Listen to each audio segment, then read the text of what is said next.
Səid ibn Abdullah Hənəfi Rizvanullah aleyh Kufənin baş bilənlərindən idi.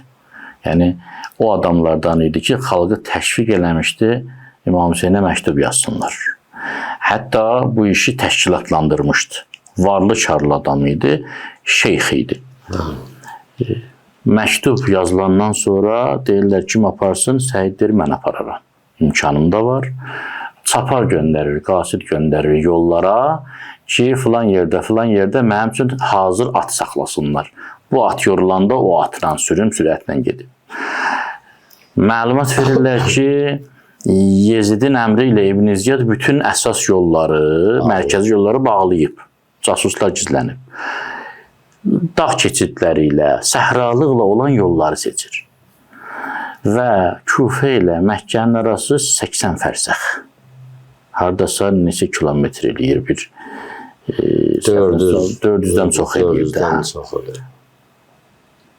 8 fərsəx 44 kilometrdir. 440 kilometr deyək ki.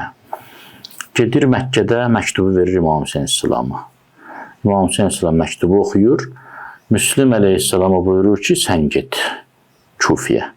Səid qoşulur ona, qayıdır Kufiyə. Bu elədi kilometr. Hə, yenə kilometrə vursa 900 kilometr. 900 kilometr. Bəlkə də fərsəxlərdən problem var da, indi dəqiq yadında qalmaz. Sonra Müslim əleyhissalam beyət alır. Deyir ki, mən İmam Hüseynə məktub yazmalıyam ki, 18 min nəfər tabi olub. Kim aparsın məktubu İmam Hüseynə, Səid deyir, mən apararam. Yenə o qədər məsafəni qayıdır. Qayıdır, İmam Hüseyin İslam'a Məkkədə məktubu verir. İmam Hüseyin deyir, yaxşı, gedək Kufə tərəf. Qoşulur İmam Hüseyin. Təxminən mən hesabladım bir dəfə 4000 kilometrdən çox, 6000 kilometrə yaxın. Yol gedib, təşkilatçılıq eləyib, pulun xərcləyib, canın qoyub. O səhrada yol getmə üzrə gizlin təhlükə ilə zarafat gəlməsin də. Yəni, aylarla, günlərlə yol gedib, əziyyət çəkib. Aşura günü, günorta əzanına az qalmış, gəlir İmam Hüseyin İslam'ın huzuruna. Deyir, ağa, bəs sən mənə heç nə vermirsən? İmam buyurur ki, nə mənada? Deyir, mən sənin üçün bu qədər əziyyət çəkmişəm. Kufədə təbliğat aparmışam, təşviqat aparmışam, təşkil eləmişəm, səfərbər eləmişəm, məktub gətirmişəm, məktub aparmışam, Müslümə qoşulmuşam, sənə qoşulmuşam. Axır oxurdur da, hiss olunur ki, sonlarımızdır. Mənə bir mükafat ver. İmam buyurur, nə istəyirsən? Deyir, icazə ver. Namaz qılanda mən sənin qarşında dayanam. O birilərin yox. İmam gülür, deyir, yaxşı. 12 dənə ox dəyir. İndi bu 12 dənə ox gör, necə oxla, yəni yağış kimi ox atırmışlar ki, 2 rükət namaz qılmaq qədərində adam nə qədər ox vura bilər ki?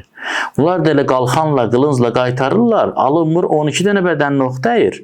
Tamam taqətdən düşür, görür ki, imam da namazı bitirir. Əssalamu aleykum deyir. Onda istəyir ki, özünü yıxsın yerə, görür ki, bir nəfərdə nişan alıb imamı. Qollarını qaldırmaq istəyir, taqəti qalmır. Qalxan yox, əl qalxmır, görür ki, imama dəyəcək yerə ancaq başım çatır. Yanağını verir oxun qabağına. O ox oturur yanağına, qan içində göz parçalanır, düşür İmam Hüseyin İslam'ın qucağına, zorla dilini tərpədib deyir, əvəfəydi. Mən kişi kimi vəfalı oldum, sözüm üstə dayandım. İmam buyurur, sən cənnətə mənim önümdə daxil olacaqsan, necə ki, burada mənim önümdə dayandın. Yəni, bu eşq, siz deyən kimi, mərifət olmasaydı, bəsirət olmasaydı, mümkün deyildi. Yəni, o boyda imkanı var, gücü var, amma gedib bu fədakarlığı eləyir. Allah onların şəfaətini halımıza şamil eləsin. Esselamu aləl-Hüseyn və alə Aliyyə ibn-Hüseyn və alə əvladil-Hüseyn və alə əshabil-Hüseyn. Esselamu aleykum və rəhmətullah. Allah'a emanet qalın.